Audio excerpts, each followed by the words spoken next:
여러분 안녕하세요. 새로운 한 주가 시작됐습니다. 지난주에 그 학습은 잘 하셨는지 궁금합니다.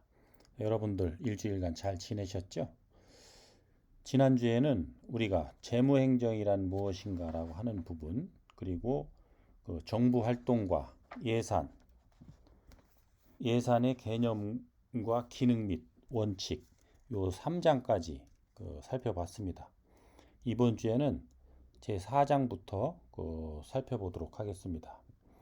4장은 예산의 종류와 분류에 대한 내용이 되겠습니다. 정부의 활동은 다양하고 그 운영 주체도 다양하게 됩니다. 이에 따라서 정부의 활동을 뒷받침해주는 예산도 그 종류와 분류 형식이 매우 다양하게 됩니다. 예산의 종류와 분류는 기술적인 문제지만 지극히 정치적인 과정이기도 합니다. 시민의 입장에서 예산의 종류와 분류를 알고 있으면 정부 활동과 예산 규모를 알 수가 있고 예산 운영에 대한 정부의 책임을 물을 수도 있습니다. 공무원의 입장에서는 예산의 종류와 분류를 알고 있으면 예산 운영의 책임성을 높일 수 있을 뿐만 아니라 예산 운영의 안정성과 능률성을 확보할 수 있는 이런 장점이 있게 됩니다. 그래서 여러분들이 요 예산의 종류와 분류를 읽고 나서는 예산의 종류에는 어떤 것이 있나, 예산은 어떻게 분류하나, 정부가 한 회계연도 안에 지출하는 세출 예산 규모에는 어떤 것이 있나, 현재 한국 정부가 IMF에 보고하는 일반 정부 규모의 포괄 범위에는 어떤 것들이 있나, 이런 부분들을 여러분들이 이해할 수 있으면 되겠습니다.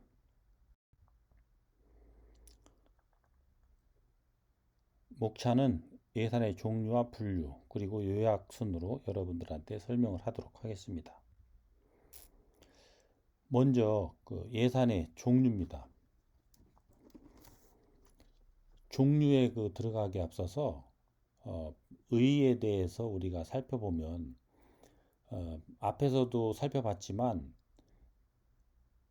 예산에 대해서 이해를 하고 입법부의 예산에 대한 통제를 용이하게 하기 위해서 예산은 명료해야 되고 엄밀해야 되고 공개성이 있어야 되고 그 사전 의결에 따라서 한정적인 부분으로, 그리고 예산은 완전성이 있어야 되고 단일성, 통일성 등의 전통적인 원칙이 있다라는 것을 살펴봤습니다.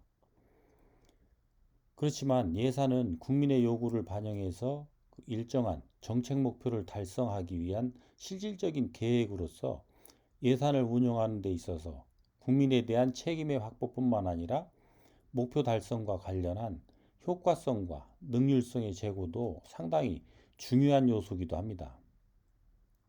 따라서 전통적 예산 원칙에는 잘 맞지는 않지만 예산을 운영할 때 회계 책임, 능률성, 대응성 등을 높이기 위해서 예산은 여러 종류로 구분해서 운영되는 것이 일반적인 추세이기도 합니다. 행정부의 재량, 다원적 절차 등의 현대적 예산 원칙도 그러한 추세를 반영하고 있다는 것은 앞에서 살펴본 바가 있습니다. 이러한 예산의 종류에는 여러 방향에서 살펴볼 수가 있는데 세입의 성질에 따라서, 그리고 예산 절차상의 특징에 따라서, 예산 운영 기술상의 특징에 따라서 정리를 할 수가 있습니다.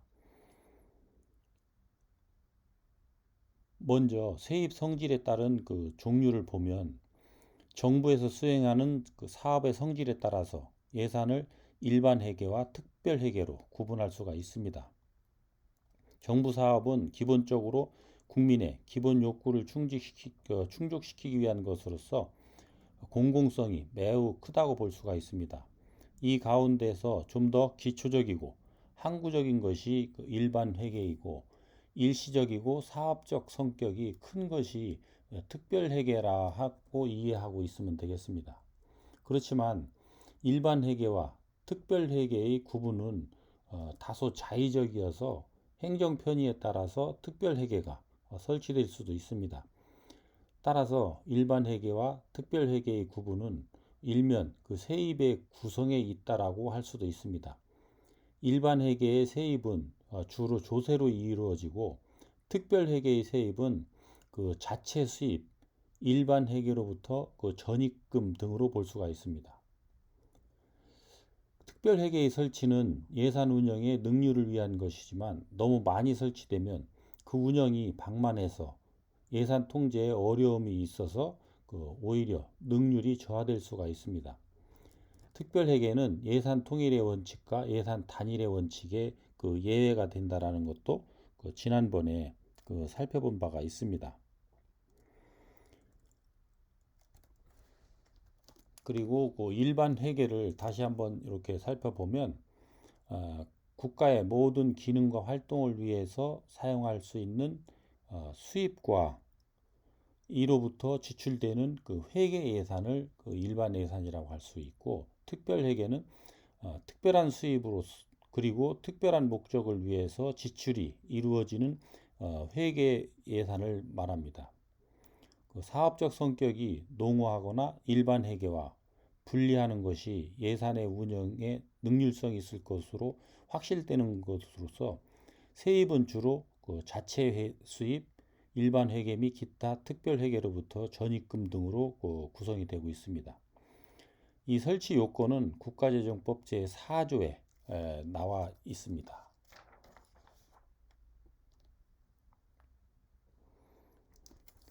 종류에는 국가에서 정한 특정한 목적 사업을 운영하기 위해서 정부 기업 특별 회계로서 우편 사업, 우체국 예금 사업, 양곡 관리 조달 사업, 그리고 국가가 특정한 자금을 운영하는 특별 회계로서는 재정융자 특별 회계가 있고, 특정한 세입으로서 특정한 세출에 충당함으로써 일반 회계와 구분한 교통시설, 농어촌 구조개선 등의 특별 회계가 있습니다. 그리고 국립자연 휴양관리소, 국립의료원, 국립재활원 등 일정한 조건을 충족시키기 위해서 책임운용기관을 운영하기 위해 책임운용기관 특별회계를 두고 있습니다.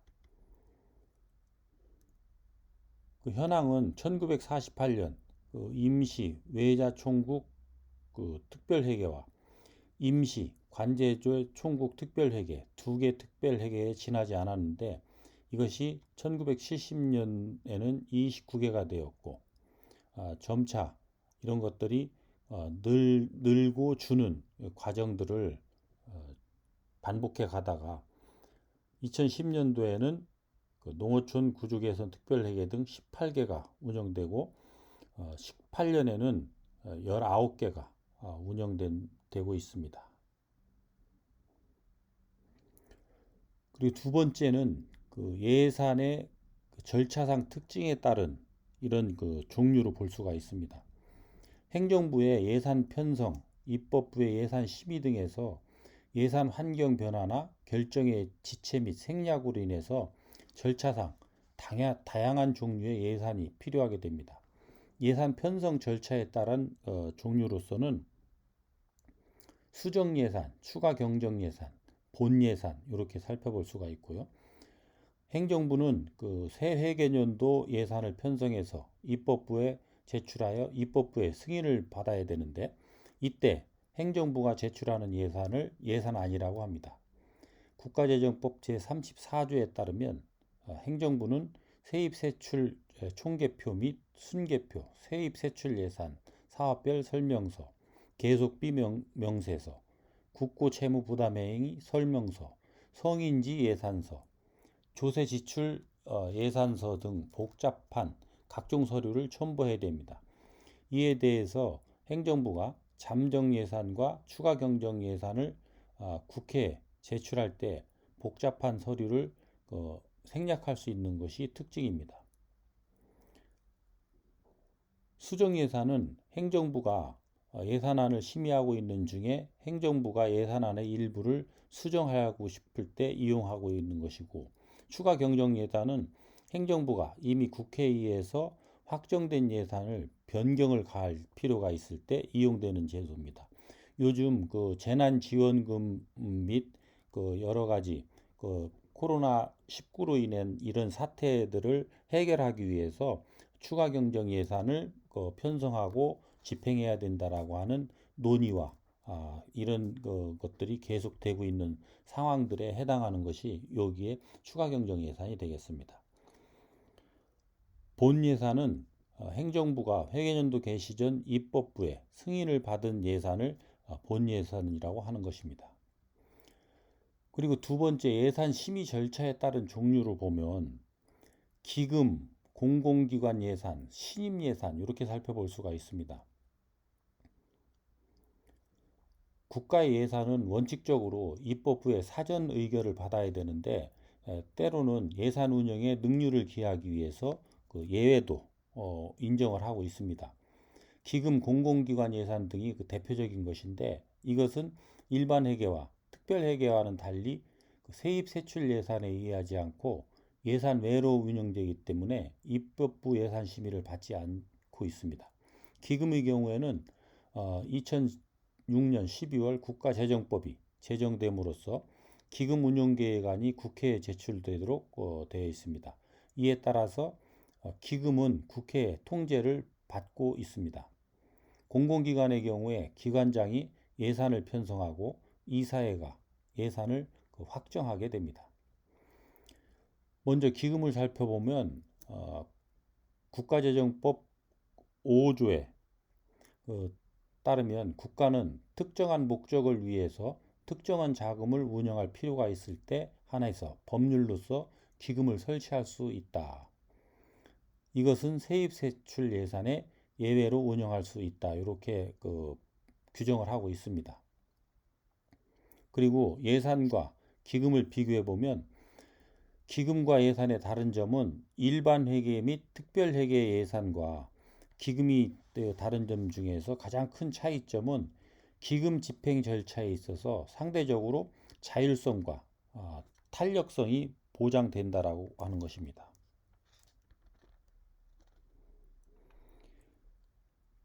기금은 1963년 공무원 연금기금과 군인 연금기금이 처음 설치된 이후로 계속 증대돼서 2000년에는 국민투자기금, 국가채관리기금, 국민주택기금 등 정부관리기금이 33개가 돼서 그 운영 총 규모가 116조 정도로 일반 회계 규모 86조 원보다 많았습니다. 2018년 현재에는 기금의 종류가 68개이며 운영 규모도 593조 9천억 원으로서 일반 회계 301조 4천억 원의 2배에 해당되기도 합니다. 두 번째, 공공기관의 예산은 공공기관이라는 것은 과거 정부 투자기관이나 공사로 불렸던 공기업과 정부로부터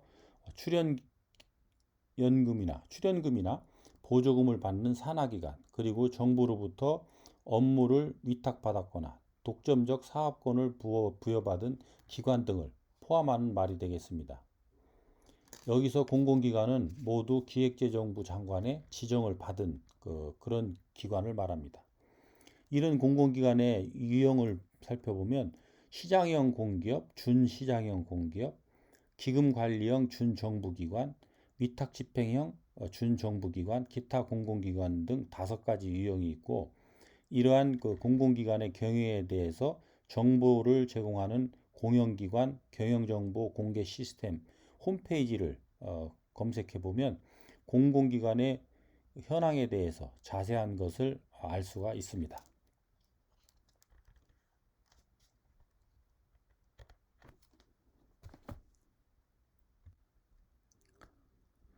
그 표 4-4에서는 유형별 공공기관의 현황을 예시해 놨으니까 여러분들이 참고로 살펴보시면 될 것 같습니다.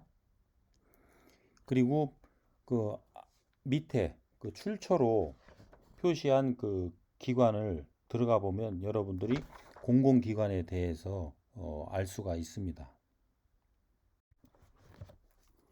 세 번째로 예산의 집행 절차에 따른 그 종류를 보면 잠정예산, 가예산, 그 준예산으로 나눌 수가 있습니다. 앞에서 살펴봤지만 예산은 입법부의 승인을 받아야 집행될 수가 있습니다.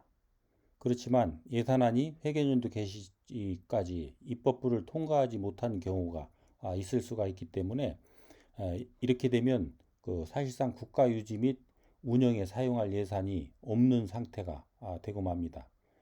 그에 따라서 여러 나라에서는 예산이 성립되지 않을 때를 대비해서 필요한 경비 지출을 위한 예산 제도를 마련해 놓고 있습니다. 먼저 잠정 예산은 영국에서 주로 실제로 이용하고 있는 제도입니다.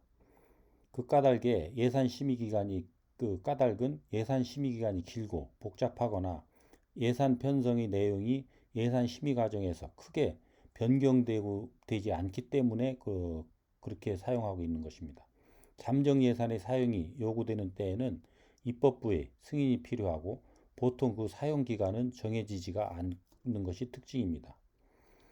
두 번째, 가예산은 잠정 예산과 유사하지만 사용 기간이 1개월인 점이 다르다고 하겠습니다. 우리나라에서도 1공화국 때 사용한 경험이 있습니다. 세 번째, 준예산은 독일의 제도를 모방하여 현재 우리나라에서 이용하도록 규정된 예산 제도입니다. 입법부의 의결이 필요 없이 당해년도 예산이 성립할 때까지 제한 없이 사용할 수 있지만 실제 이용한 적은 없습니다. 헌법 제54조 4항에 따르면 지출할 수 있는 경비에 제한이 있다고 볼 수가 있습니다. 첫 번째로는 헌법이나 법률에 의해서 설치된 기관 또는 시설의 유지 운영, 두 번째는 법률상 지출 의무의 이행, 세 번째 이미 예산으로 승인된 사업의 계속을 위한 경비에 한해서 전년도 예산에 준하여 지출할 수 있다라고 이렇게 규정이 되어 있는 것입니다. 다음은 예산 운영의 기술상 특징에 따른 종류를 보면 품목별 예산, 성과주의 예산, 기획 예산, 그리고 연기준 예산 등으로 나눠볼 수가 있습니다. 예산의 운영에 대한 관점은 통제, 관리, 기획 등 행정적 관점과 세입, 세출의 균형 여부에 초점을 두는 재정적 관점 등 다양하게 있을 수가 있습니다. 예산은 이러한 관점을 구체적으로 실현하는 도구이자 기술이기도 합니다. 행정적 관점에 충실한 것이 품목별 예산, 성과주의 예산, 기획 예산, 연기준 예산이라고 할 수가 있고, 재정적 관점에 충실한 것이 균형 예산, 적자 예산 등으로 알 수가 있습니다.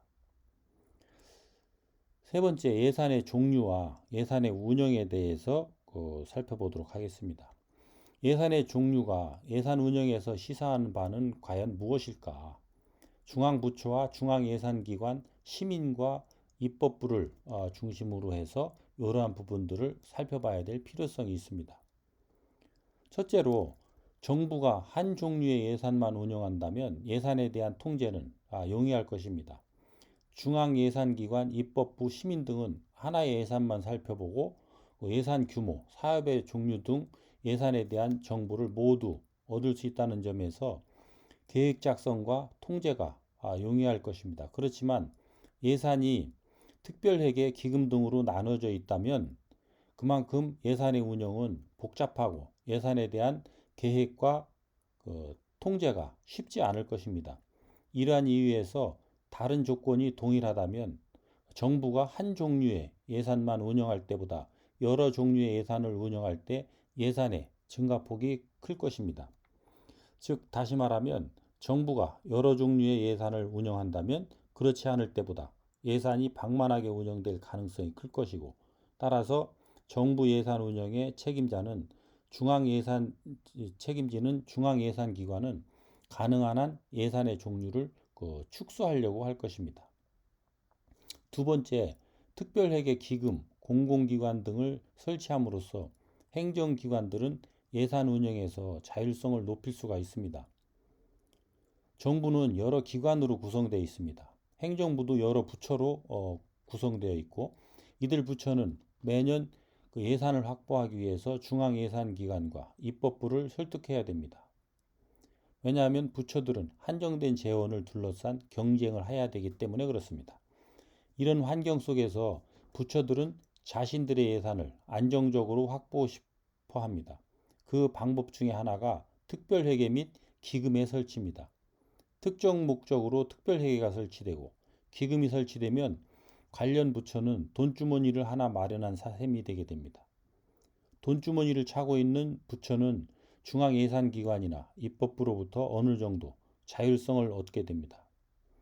물론 매년 어느 정도 예산이 배정될지 알 수는 없지만 법률에 의해서 특별회계나 기금이 설치되어 있으면 중앙예산기관도 입법부도 특별회계나 기금에 어느 정도 자금을 배정해야 되는 것이 아닌가 하는 압박을 받게 됩니다. 이렇듯 부처들이 어떤 사업을 안정적으로 수행하기 위해서 특별회계, 기금, 공기업, 준정부기관 등을 설치하는 방법을 택할 수도 있습니다. 마찬가지로 입법부나 시민들도 어떤 사업을 안정적으로 수행하고 싶거나 특정 사업을 강조하고 싶을 때는 특별회계, 기금, 공기업, 준정부기관 등을 설치 운영할 수 있습니다. 따라서 행정기관들은 특별회계, 기금, 공기업 등을 설치함으로써 예산 운영의 자율성을 높일 수 있게 됩니다. 셋째로 예산의 규모, 예산의 내용은 변하는 것입니다. 이 변하는 모습을 알고 싶으면 본 예산, 수정 예산, 추가 경정 예산의 규모와 내용을 살펴보면 됩니다. 정기국회에서 국회가 확정시킨 예산의 내용은 추가 경정 예산에 의해서 당해년도에 변경될 수가 있습니다. 시민의 입장에서 예산을 통제하려고 한다면 국회가 정기국회에서 승인해준 본 예산뿐만 아니라 추가 경정 예산이 있다면 그것도 같이 검토해야 될 것입니다. 더 나아가서 시민은 예산과 결산을 비교해 보아야 예산의 규모나 내용의 변화를 잘 알게 될 수 있습니다. 정부 조직이 복잡한 만큼 정부 예산도 복잡합니다. 다양한 예산의 종류는 정부 조직이나 사업의 복잡성을 반영하고 있습니다. 이러한 다양한 예산의 종류가 존재하고 이들 예산과 예산 간에 거래가 있기 때문에 예산 운영의 신축성을 높일 수도 있지만 다른 한편으로는 예산 규모의 파악, 예산 통제 등의 어려움에 직면할 수도 있습니다. 끝으로 회계연도, 일반회계, 특별회계, 기금 등을 포함한 전체 예산 규모를 보면 각각 다르다는 점을 유념해야 됩니다. 현재 정부는 예산 계획의 일반회계, 특별회계, 기금 등에 대해서 기술을 하고 있습니다. 이에 따라서 시민도 우리나라 예산 규모를 일반회계와 특별회계를 합한 368조 원이라고 파악할 수가 있는데 관심이 있는 시민은 기금 운용까지 합해서 정부가 963조 원을 운용하고 있음을 알 수가 있습니다. 이 내용들은 앞에서 살펴본 바가 있습니다. 그렇지만 2018년 현재 300여 개인 공공기관 예산에 대해서 국회가 심의 의결하지 않습니다. 기금과 공공기관 예산은 예산 외로 운영되기 때문에 그렇습니다. 예산의 종류를 어떻게 보느냐에 따라서 예산의 규모가 달라지고 정부의 책임도 달라진다는 것을 이러한 내용들을 살펴봄으로써 알 수가 있습니다. 이것은 가예산, 준예산, 잠정예산을 정리한 부분이니까 여러분들께서 참고로 확인하시면 되겠습니다. 다음에는 예산의 분류에 대해서 알아보도록 하겠습니다. 앞에서 우리가 살펴봤듯이 예산은 정보라고 할 수가 있습니다. 예산은 편성, 심의, 집행, 회계 검사 및 결산 등의 과정을 통해서 운영되고, 이 과정에 대통령, 장관, 의원 등 수많은 참여자가 결정에 관여하고 있습니다. 그리고 이들 참여자는 각각의 관심사에 따라서 서로 다른 유형의 정보를 필요로 합니다. 대통령과 장관들은 사회 발전을 촉진시키고 이를 원만히 수행하기 위한 자원을 어떻게 배분해야 할 것인가에 관심이 있을 것이고, 이들은 사회 요구를 잘 조정하여 국방, 경제, 사회복지, 교육 등의 제한된 자원을 어떻게 배분해야 할 것인가 하는 전략적 관점의 예산을 다룰 것입니다. 또한 부처의 국과장은 소관 사업이나 사업의 수혜자의 요구를 조정해서 제한된 부처 재원을 배분하는 관리적 관점을 가지고 좀 더 예산을 능률적으로 운영하려 할 것입니다. 의원은 정치적 경력을 쌓기 위해서 가장 관심을 두는 것이 아마도 재선일 수 있습니다. 따라서 이들은 예산 심의에서 선거 구민의 요구를 많이 반영하기 위해 지역 사업에 관심을 갖는 등 전술적 관점에서 예산을 보류할 경향이 있습니다. 예산의 집행에서 공무원은 예산 사업이 어떻게 수행되고 있으며 그 결과가 입법부, 대통령, 장관 등의 의도와 합치하는지에 관심이 있을 것입니다. 다시 말하면 집행 시에 공무원의 관심은 회계 책임에 있을 것입니다. 왜냐하면 예산의 집행의 책임이 이들에게 있고 회계 검사원이 명백한 기준에 따라서 감사를 하기 때문이 그렇습니다. 이러한 것들을 표로 정리한 부분이 4-6 예산 참여자의 관점과 예산 정보가 되겠습니다.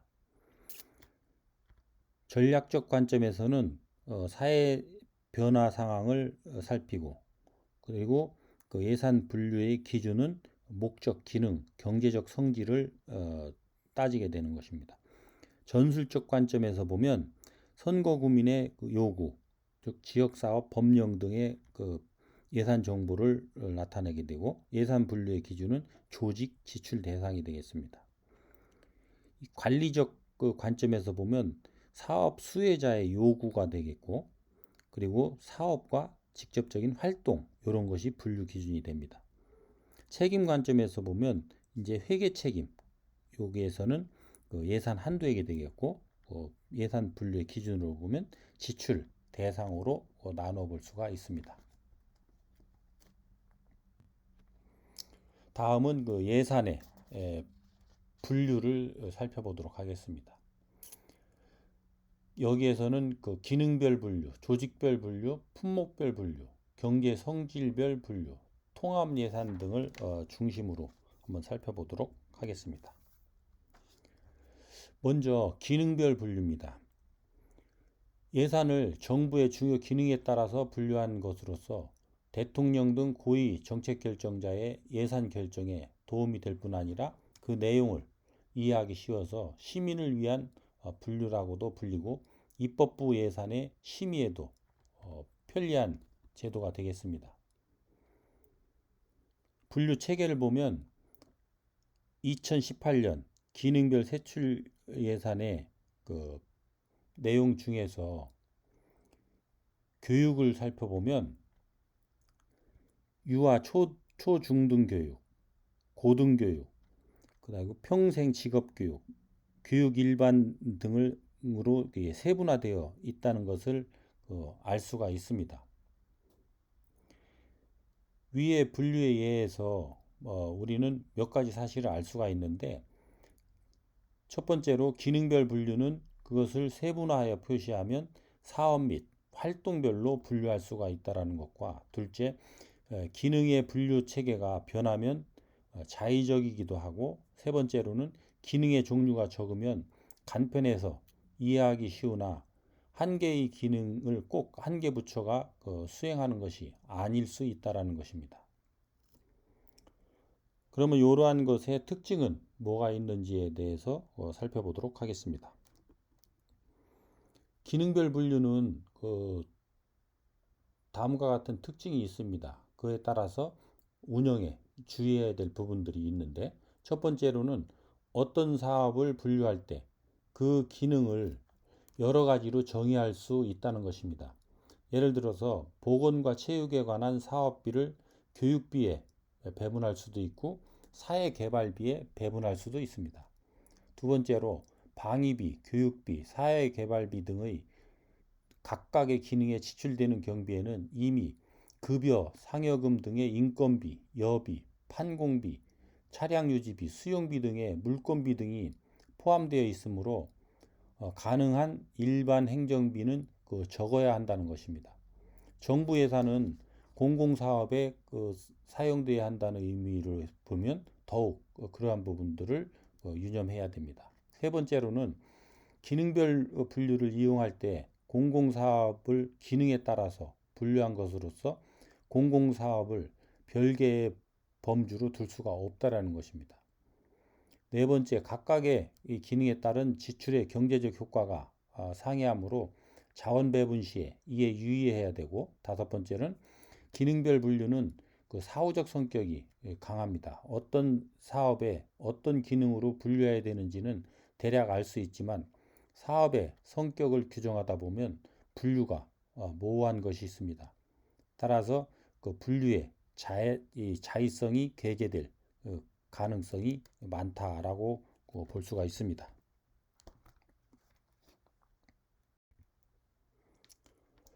다음에는 그 사업별 분류와 활동별 분류에 대해서 알아보도록 하겠습니다. 먼저 그 의의를 살펴보면 예산을 편성할 때 먼저 생각하는 것이 무슨 사업을 할 것인가에 관한 것입니다.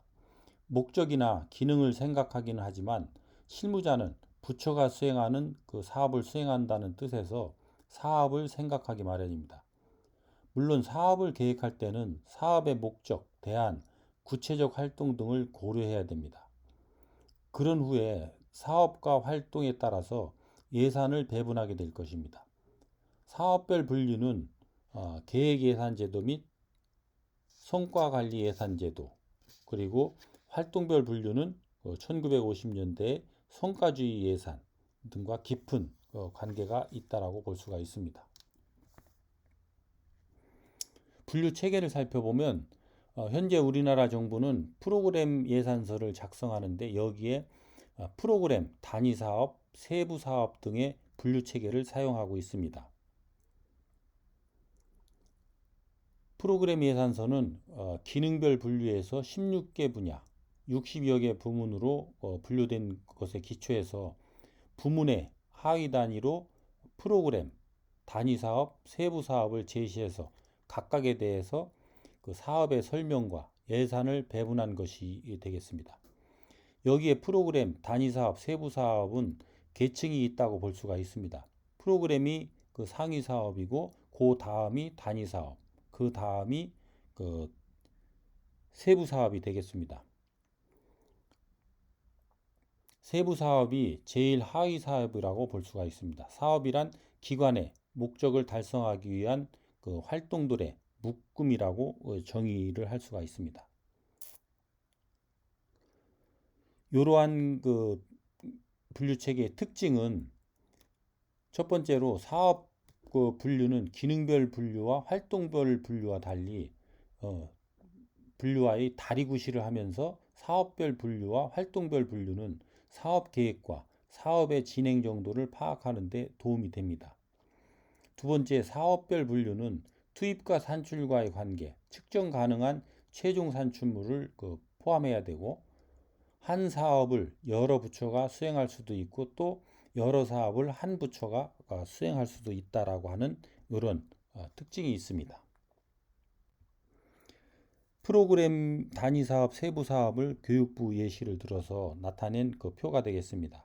여기에 나타내듯이 분야를 보면 교육 분야에, 부문은 고등교육 부문, 여기에 이제 프로그램을 보면 대학 교육 역량 강화, 그 다음 BK21 플러스 사업이라는 프로그램에 이렇게 나눠지고, 그 대학 교육 역량 강화라고 하는 프로그램 밑에 그 단위 사업으로 보면 그 대학 자율 역량 강화라고 하는 단위 사업이 있고, 그 아래 대학 자율 역량 강화라는 단위 사업 아래 세부 사업으로서 대입 전형 자율화 지원 등등등 이렇게 나타날 수가 있다는 것입니다.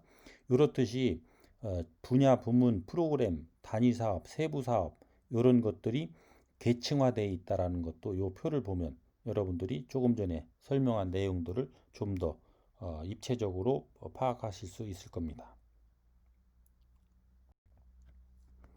다음 조직별 분류를 살펴보도록 하겠습니다. 먼저 의의를 살펴보면 예산 운영의 주체는 국회, 대법원, 헌법재판소, 중앙선거관리위원회, 감사원, 중앙행정기관 등입니다. 따라서 이들 조직 단위들은 예산 편성에서부터 결산까지 예산 운영에 책임을 지게 됩니다. 이런 이유로 해서 예산을 조직별로 분류하는 것은 예산의 편성, 심의, 집행, 회계 검사 및 결산에 용이하게 됩니다. 이러한 분류 체제는 2018년 현재 대통령 비서실 및 국가안보실, 국회, 대법원, 헌법재판소, 중앙선거관리위원회, 감사원, 기획재정부, 교육부 등 54개 독립기관 및 중앙부처별로 세입, 세출 예산이 분류되어 있습니다. 정부 조직은 법 개정에 따라서 변경되기 때문에 분류 체계 또한 시대에 따라서 변하게 됩니다. 특징은 기능별, 사업별 분류 등과 비교할 때 예산 운영 주체가 명백하다는 것이 특징이 되겠고, 세입과 세출이 동시에 조직별로 분류되고 정부기구 개편에 따라서 분류도 바뀌게 된다라고 하는 특징을 가지게 됩니다. 다음은 품목별 분류를 살펴보도록 하겠습니다. 품목별 분류는 인건비, 운영비, 여비, 특수활동비, 업무 추진비 등 지출 대상에 따라서 예산을 분류한 것을 말하는 것입니다. 우리나라에서는 지출 대상을 유사한 성질들로 묶어서 재분류한 성질별 분류도 사용하고 있습니다. 품목별 분류는 예산의 편성, 회계 검사, 결산, 사업계획 수립 등에 편리하고 다른 예산의 분류와 병행해서 사용하는 것이 일반적입니다. 이러한 분류 체계는 우리나라에서는 예산을 소관, 장, 관, 항, 세항, 목으로 분류하고 소관부터 항까지를 입법 과목, 그리고 세항과 목을 행정 과목이라고 하고 있습니다. 입법 과목은 입법부의 의결 사항이고 행정 과목은 행정부의 재량하에 있습니다. 이때 목이 바로 품목별 분류에 해당되는 것입니다. 품목별 분류 체제는 인건비, 운영비, 여비, 특수활동비, 업무 추진비 등으로 분류되는데 이들 목들을 성질이 유사한 것으로 묶은 성질별 분류는 인건비, 물건비, 경상이전, 자본지출, 융자금 및 출자금, 보전지출, 정부 내 거래, 예비비 및 기타 등으로 분류할 수가 있습니다. 이것들은 옆에 보면 기본적으로 번호가 매겨져 있는데 그 번호에 따라서 불리기도 합니다. 이러한 분류의 특징은 회계 책임에 대한 명백한 기준을 제공함으로써 가장 기초적으로 이용되고 있는 예산 분류라고 보면 되겠습니다.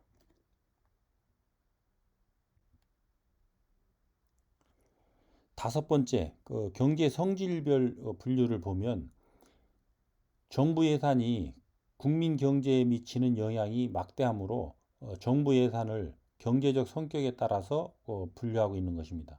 가장 전형적인 방법이 예산을 경상계정과 자본계정으로 분리하는 것입니다. 이것은 예산의 국민소득에 미치는 영향을 파악하는 데 도움이 주는 분류법입니다.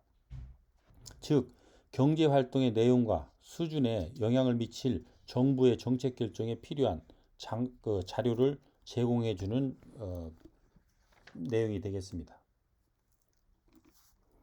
이러한 예산의 분류 체계는 2018년 나라 살림 여기에서 보면 통합예산 총괄표에 따르면 경상수지, 자본수지, 순융자, 수지차 등으로 분류되어 있고, 이것을 다시 경상수입과 경상지출, 자본수입과 자본지출 등으로 분류할 수가 있습니다. 과거에는 정부에서 경제 성질별, 기능별 분류도 동시에 한 바가 있습니다. 이러한 내용들의 참고한 분류들은 교과서에 내용들이 나오니까 그것은 여러분들이 참고하시면 되겠습니다. 이러한 분류 체제의 특징은 정부의 경제활동은 세입과 세출을 통해서 이루어지므로 이 분류는 조직별, 기능별 분류와 같은 다른 예산 분류 제도와 같이 사용되는 것이 바람직하다 할 수가 있습니다. 예산의 경제적 효과는 일선 사업 담당 직원보다 대통령, 경제장관 등 고위 정책 결정자에게 유용한 제도라고 할 수가 있습니다. 세 번째로는 경제 성질별 분류를 이용하는 경우 국민소득, 자본 형성 등에 관한 정부 활동의 효과를 대체적, 한정적으로 알 수가 있습니다. 다음으로 통합예산에 대해서 한번 살펴보겠습니다. 통합예산은 의의를 보면 정부는 국민의 복지 증진을 위해서 국방부, 교육부 등을 설치하고 이들 기관은 일반회계, 특별회계, 기금 등을 운영하여 소기의 목적을 달성하고자 합니다. 중앙정부뿐만 아니라 지방정부도 일반회계, 특별회계, 기금 등을 운영하게 되고 수십 개, 수백 개의 부처와 지방정부가 각각 돈주머니를 차고 그 주머니에서 각각 돈을 쓰는 것입니다. 이렇게 돈을 쓴다면 정부는 예산이 어떻게 운영되는지, 그리고 그 전무를 파악하기가 힘들게 됩니다. 정부가 예산 운영의 전무를 파악할 수 없다면 정부는 예산이 정책 목적에 합당하게 사용되어 있는지, 예산이 소기의 경제적 효과를 달성하고 있는지를 알 수 없게 됩니다. 따라서 예산 통제와 재정 정책을 효과적으로 하기 위해서 통합 예산이 도입되게 됩니다. 통합 예산은 공산권 국가에서 발달하였는데 미 연방 정부가 1969년 회계연도부터 사용하기 시작했고, 우리나라는 IMF 권고에 따라서 1979년부터 사용한 예산입니다. 기획재정부에서 발간하는 2018년도 예산개요 참고자료를 보면 통합예산은 중앙정부의 일반회계, 기타 특별회계, 세입세출 외 비금융기금, 기업특별회계를 포함하고 있습니다. 여기에서 기타 특별회계는 농어촌 구조개선 특별회계, 등기특별회계, 교통시설 특별회계 등을 말하는 것입니다. 세입세출 외에는 전대차관 도입분과 세계 잉여금 등이 있습니다. 전대차관이라는 것은 국내 거주자에게 전대할 것을 조건으로 해서 기획재정부 장관을 차주로 하여 외국의 금융기관으로부터 외화자금을 차입하는 것을 말하는 것입니다. 일반적으로 전대차관은 상품을 수입하는 수입자에게 대출할 것을 조건으로 수입국의 금융기관에 빌려주는 차관을 말합니다. 자기 나라 상품을 수입하는 수입자에게 자금을 빌려준다는 조건이 붙어 있어 전대라고도 합니다. 표는 통합 예산의 범위에 대해서 한 거니까 여러분들이 참고하시면 되겠습니다. 세계 잉여금은 한 회계연도에 수납된 세입액에서 지출된 세출액을 뺀 잔액을 말합니다. 비금융 기금은 성면피해기금,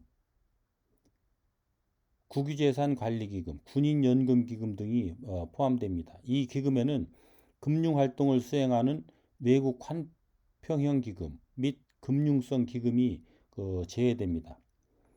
기업특별회계는 양곡관리특별회계, 조달특별회계, 우편사업특별회계, 우체국예금 특별회계, 책임운영기관 특별회계 등을 포함하고 정부는 2005 회계연도부터 지방과 지방교육을 포괄하는 통합재정 통계를 작성하고 있습니다.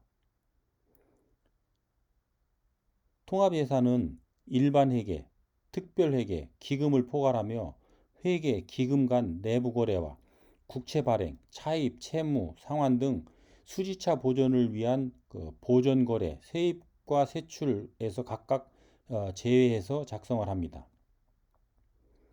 통합 예산 수지는 이러한 순계 개념과 개념의 세입과 세출의 차이를 말하는 것입니다. 다음 분류 체계를 살펴보도록 하겠습니다. 기획재정부에서 발간하는 2018년도 예산 개요와 2018년도 예산 개요 참고 자료에서 보면 통합 예산의 분류 체제는 경제 성질별과 회계별, 기금별로 되어 있습니다. 그리고 국회 예산정책처에서 발간하는 대한민국 재정 2018에서 보면 기능별 분류를 볼 수가 있습니다.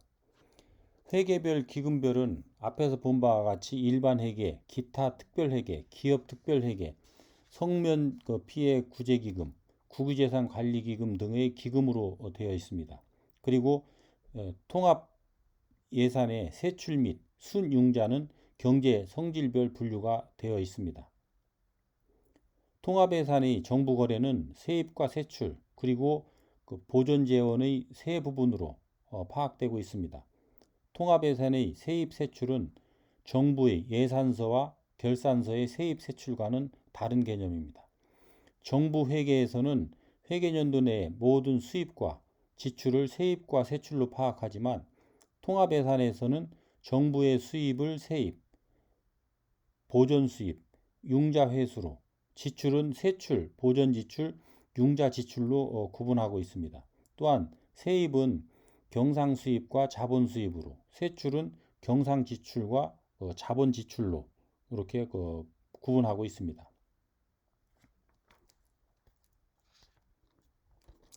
이러한 것의 특징을 살펴보면 통합 예산은 정부 예산 규모를 정확하게 파악함으로써 이것이 국민 경제에 미치는 영향을 파악할 수 있도록 예산을 분류한 것입니다.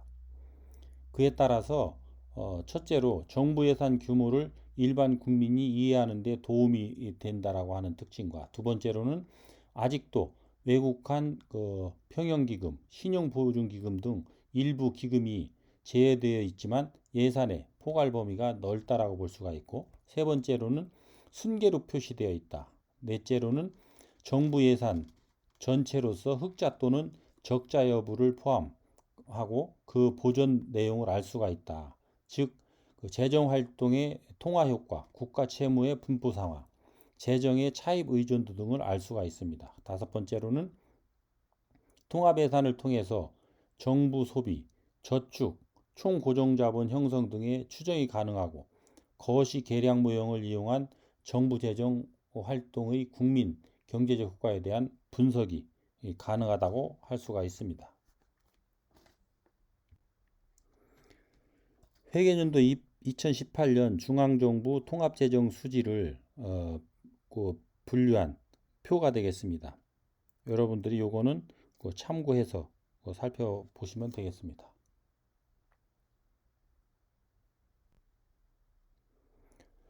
다음에 일곱 번째로 조세 지출 예산에 대해서 살펴보도록 하겠습니다. 조세 지출 예산은 이자소득 비과세, 양도소득 감면, 특별 감가상각 등 조세 감면은 조세 정책과 깊은 관계가 있습니다. 그러나 이것은 정부가 징수할 수 있는 조세를 포기함으로써 사실상 국가 수입의 상실에 해당하기도 합니다. 조세 감면 조치는 경제개발 계획을 추진하는 과정에서 특정 산업을 육성하기 위해서 유효한 정책 수단이기도 되기도 하지만 한편 이것이 지나치게 이용되면 국고 수입의 상실은 물론이고 과세상의 불공평을 초래하기도 합니다. 따라서 조세 감면은 조세 특혜, 합법적 탈세, 숨은 보조금이라고 지칭되기도 하는 것입니다. 우리 행정부는 2010년부터 조세 지출 예산서를 작성해서 국회에 제출하고 있는데 표 4-13에서 그 규모를 알 수가 있습니다.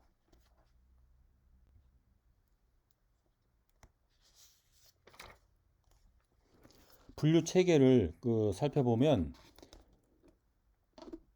과거 우리나라 예산 계획에는 조세 지출이 소개되어 있지 않았습니다. 그러나 정부는 1999년에서 2009년 매년 조세 지출 보고서를 작성하였습니다. 조세 지출 보고서에는 연도별 세목별 조세 지출 현황, 연도별 감면 방법별 조세 지출 현황, 연도별 기능별 조세 지출 현황 등이 소개되어 있습니다. 세목으로는 소득세, 법인세, 상속증여세 등이, 그리고 감면 방법별로는 비과세, 세액감면, 세액공제 등으로 구분되어 있는데 그 분류 체계에 대한 표를 14-4로 해놨으니까 여러분들이 참고하시면 되겠습니다.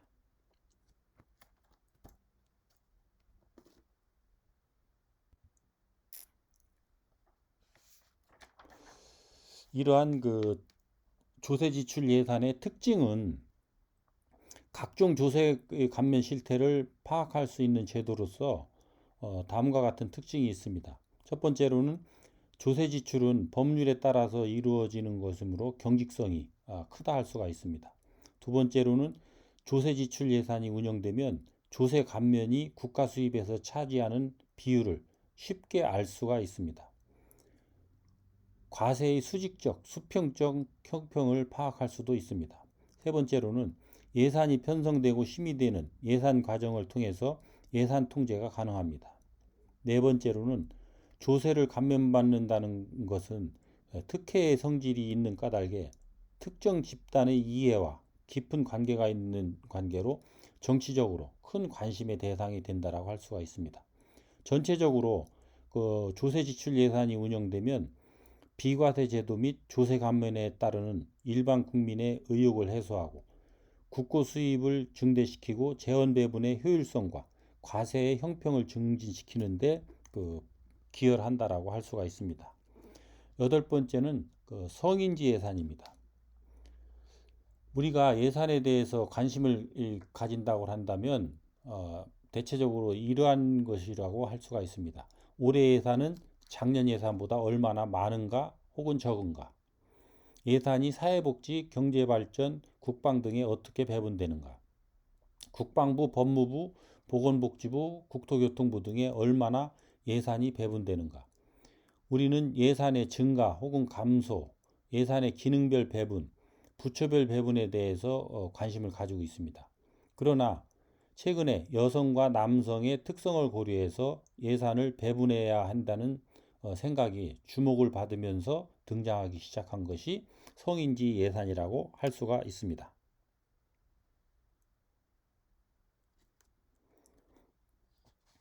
예를 들면 고속도로 휴게소 화장실에 가면 대개 남자 화장실과 달리 여자 화장실에는 화장실을 이용하려는 이용자의 긴 줄을 볼 수가 있습니다. 여자 이용자가 남자 이용자보다 많은 것은 아님에도 불구하고 여자 화장실의 줄이 길고 여자들은 화장실을 이용하는데 오랫동안 줄을 서야 하는 불편이 있다는 것을 알 수가 있습니다. 이러한 현상을 이해하고 고속도로 휴게실에 화장실을 만들 때 남녀의 특성을 고려해서 여자 화장실을 남자 화장실보다 더 많이 만들어야 된다라고 하는 이런 형평을 고려한 사업이 전개될 수가 있고 그에 따라서 예산이 배분될 수가 있습니다. 이러한 점들을 고려한 예산이 바로 성인지 예산이라고 할 수가 있습니다. 예산이 여성과 남성에게 미칠 영향을 미리 분석한 보고서가 성인지 예산이라고 할 수가 있습니다. 이것은 국가재정법에 의해서 행정부는 성인지 예산을 작성해야 되고 행정부는 국회에 제출하는 예산안의 첨부 서류로 성인지 예산서를 제출하도록 해야 된다라고 국가재정법 26조와 34조에 이렇게 그 규정을 해놓고 있습니다. 이러한 성인지 예산의 분류 체계는 우리나라 정부는 2018년도 그 성인지 예산서를 보면 성인지 예산 대상 사업의 개수와 총 금액 외에 중앙 간서별로 대상 사업과 금액이 제시되어 있습니다. 각각의 중앙 간서는 성평등 목표, 성인지 예산, 사업 총괄표, 사업 설명 자료가 제시되어 있습니다. 이러한 예산의 특징을 보면 첫 번째로 정부의 모든 사업과 정책이 성인지 예산에 포함되는 것이 이상적이라고 할 수가 있습니다. 두 번째로는 성인지 예산은 예산의 성별 영향을 분석하는 데 도움을 주고, 세 번째로 남성과 여성을 배려하여 세입과 세출을 배분하고 통제하는 데 도움을 주게 됩니다. 네 번째로는 여성을 위한 사업이나 예산안 안배에 도움을 주는 것은 물론이고 정부의 사업 및 정책을 양성평등이라는 시각에서 분석하는 데 도움을 주게 됩니다. 다섯 번째로는 기존에 사용되고 있는 예산 분류와 성인지 예산과의 연계가 잘 이루어져야 성인지 예산에 효과가 나타날 것입니다. 여섯 번째로는 우리나라 성인지 예산을 다른 나라 제도와 비교하면 다음과 같은 특징이 있습니다. 우리나라 성인지 예산은 예산서로 정식 작성되며 중앙부처가 작성하여 국회에 제출하게 됩니다. 또 우리나라 성인지 예산은 전 사업을 대상으로 하고 사업별 예산과 성수혜별 분석을 하며 통계 위주의 분석을 하는 특징이 있게 됩니다.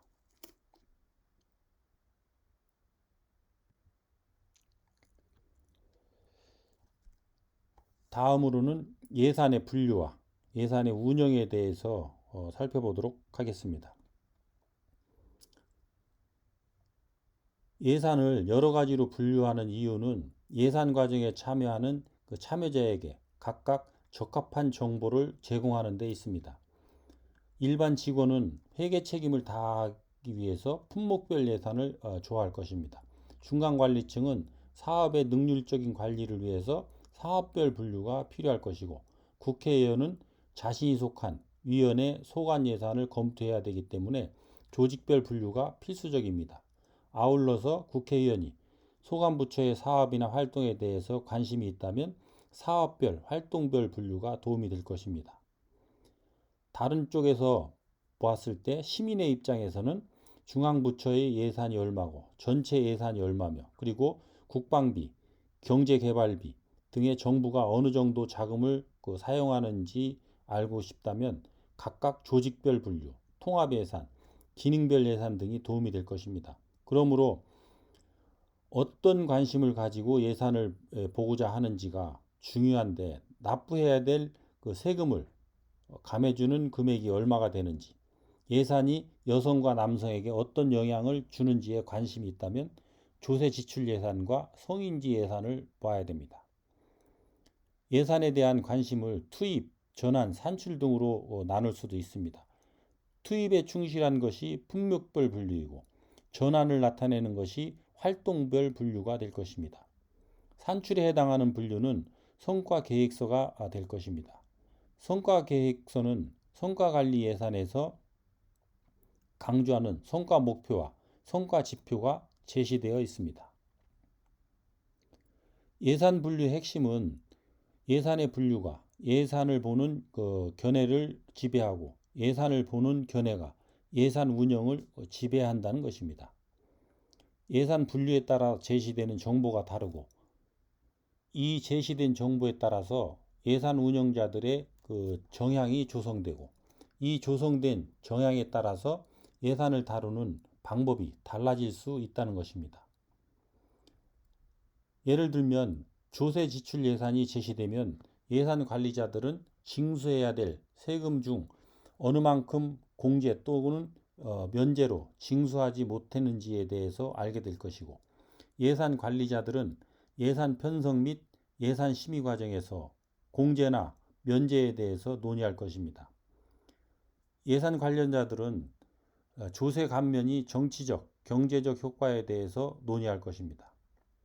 이와 같이 예산 분류는 정보를 제공하는 형식의 문제지만 이것이 예산 운영을 지배한다는 점에서 아주 중요하다고 할 수가 있습니다.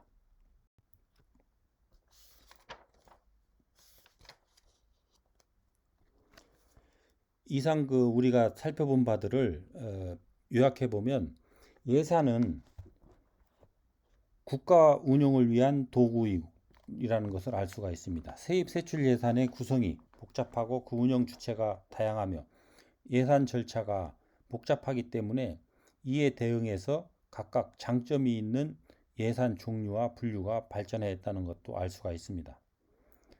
예산의 종류를 보면 일반 회계와 특별 회계, 본 예산, 수정 예산, 추가 경정 예산, 그리고 기금, 공공기관 예산, 시임 예산, 잠정 예산, 가예산, 준예산, 품목별 예산, 성과주의 예산 등 여러 가지 분류를 할 수가 있다는 것을 우리가 살펴봤습니다. 예산의 분류는 기능별, 사업별 및 활동별, 그리고 조직별, 품목별, 경제 성질별, 통합 예산, 조세 지출 예산, 성인지 예산으로 이렇게 분류할 수가 있고, 예산의 종류와 분류를 이해함으로써 우리는 정부 활동과 예산 규모를 좀 더 명백히 이해할 수 있다는 것도 살펴봤습니다.